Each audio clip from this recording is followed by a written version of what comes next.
world watched in shock as one of the most feared and powerful leaders in modern history met his brutal end.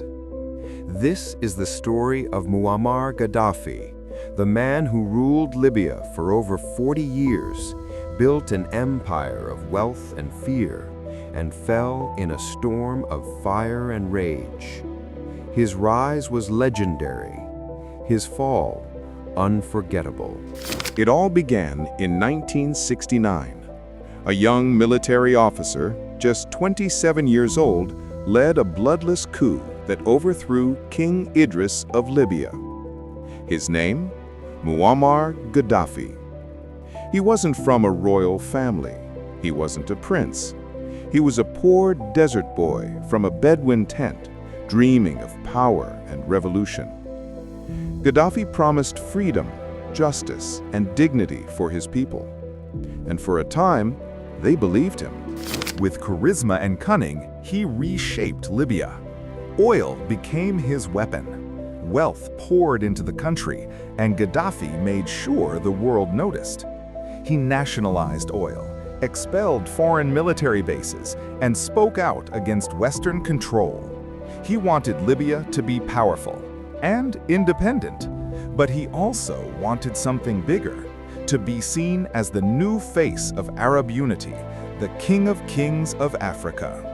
He built monuments, poured millions into African nations, and even created his own philosophy, the Green Book, a strange mix of socialism, Islam, and dictatorship. To his followers, he was a visionary. To his enemies, a madman. If you're new here, make sure to hit that subscribe button, because stories like this one remind us how power can create legends and destroy them.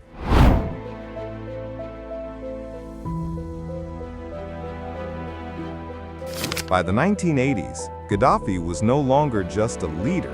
He was a global villain. The United States accused him of supporting terrorism. His agents were linked to bombings, hijackings, and assassinations. In 1986, American jets bombed Tripoli, targeting him directly. His adopted daughter was killed. From that moment, Gaddafi became obsessed with revenge and survival. He surrounded himself with gold, guards, and paranoia. He trusted no one, not even his own generals.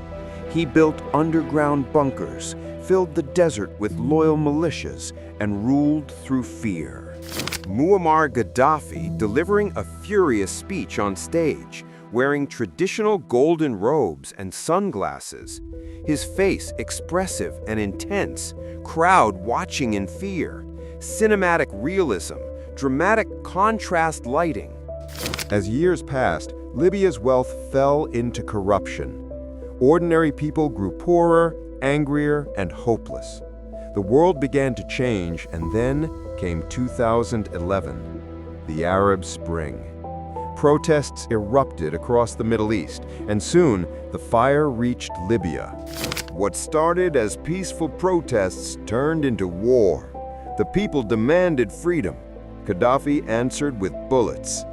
"Zenga, zenga, dar, dar," he shouted on television. "Alley by alley, house by house, we will fight them."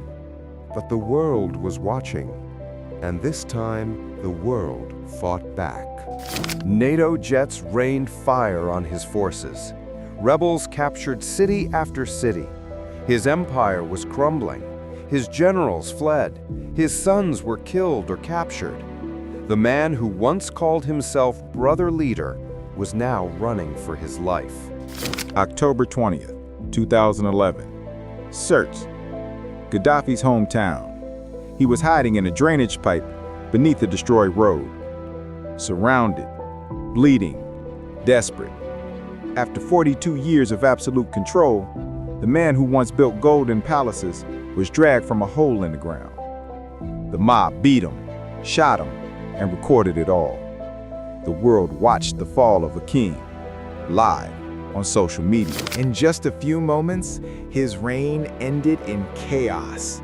His face, once feared across continents, was gone. Libya cheered, But what came next was even darker. The country descended into civil war. Militia groups fought for power. Cities were destroyed. The dream Gaddafi once sold, a united, powerful Libya, shattered into pieces. Because while Gaddafi's rule was brutal, his fall created a vacuum that swallowed everything. A country with no center, a revolution with no peace. Decades after his death, Gaddafi's legacy still divides the world. Some call him a monster. Others say he was the last man who truly stood up to the West. But no matter how you see him, one thing is certain: he changed history forever.